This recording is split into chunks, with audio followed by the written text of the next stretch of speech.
Around July 4th, we usually start taking inventory of bucks at the proving grounds. Most of the bucks have enough antler development to start seeing individual characteristics, to start following those bucks, learning their patterns, and seeing which bucks are in the area. Even though we're moving trail cameras around trying to find bucks, we leave them out year round so we can see fawns, turkey poults, which we're seeing a lot of. But right now we're starting to focus on bucks, and that means we need to shift our cameras around.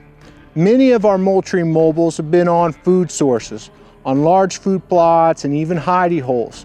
Those food sources have been attracting a lot of critters. And as they've grown up, we've seen those turkey poults coming in because it's great brooding habitat, great bugging habitat, because we get a leaf canopy over and those poults can run underneath, protected from avian predators, and there's a lot of bugs in there. But as we start looking towards fall, trying to find those big bucks, we need to shift our trail camera strategy. And mature bucks are going to be using different habitat features, especially this time of year, than does and fawns. Does and fawns, they needed the best cover. Same with those turkey poults, they needed the best cover for those young poults to grow up. Does were looking for the best cover for fawns. Those areas where we're seeing a lot of does and fawns, we're not seeing many bucks on those trail cameras. And that's because those bucks are using different habitat features. Also, this time of year, we're starting to get very warm. Heat index getting into the triple digits on some days. Bucks want to stay cool, so they're using a different area in their home range where it's nice and cool. Now, often that's northern slopes, down in the valley, maybe a swamp, or really close to water. Somewhere where they have water, it's shaded, it's cool, and that wind swirling, so they have 360 protection. So as we move our trail cameras around looking for those big bucks, I'm not looking at where the most deer activity is. You know, where is a doe and fawn coming through every afternoon, every morning? Those are areas I'm probably not going to focus on quite as much, trying to find a big buck.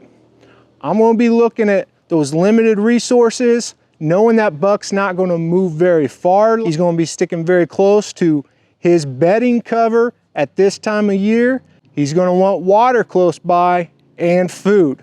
So I'm finding those limited resources that apply to a buck and not necessarily great habitat for fawning cover. So putting all this together, where am I putting my Moultries?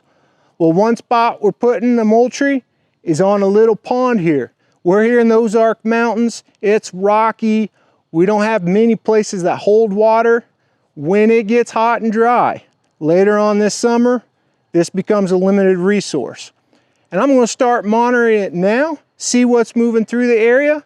But as the summer ramps up, we may get more droughty conditions move in. There's probably going to be more deer here. I'm going ahead, I'm going to be monitoring this spot, getting ahead of the game. Now there's water probably across the landscape, little seeps, little holes that we will never find that bucks know about. But we know this is a tried and true location that over time, especially late summer, bucks come in here to drink.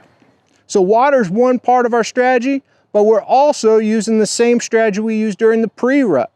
Finding those travel corridors and pinch points, going from that cover that bucks are using right now, those cool, shady, moist areas that are right next to food, high quality food sources, and those pinch points in between.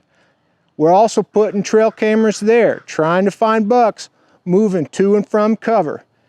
Food may be a high quality food plot that you've planted.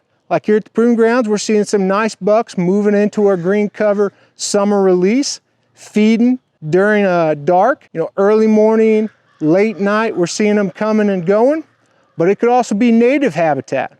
Native browse is super moist right now because we've had a lot of rain. And we've done a lot of habitat work here at the proving grounds too. Felled cedars, used prescribed fire, have a lot of acres of high quality native habitat. So there's food across the landscape. A buck needing high quality protein right now and minerals, well, he can feed here one day and 20 yards over here the next day, and you may just miss him. You may be off his trail just a few yards and he may be bouncing back and forth. I'm not as concerned about finding that pattern of that buck going through every single day as I would be during the hunting season. Right now, I'm just trying to find areas where bucks are frequenting, and if I get a picture of a buck every couple days, I'm calling that good, because he's still in the area, he's not moving very far, and as that food source hardens off and changes, as we get later into the summer, he may be shifting. So when you start seeing that, you need to shift your trail camera. Stay on that buck. Bucks, they're expending a lot of heat out their antlers. They are hot. Thermal imaging shows this well. Those antlers light up just like their bodies. You can count the points. That's a lot of blood flowing, and bucks are trying to stay cool right now.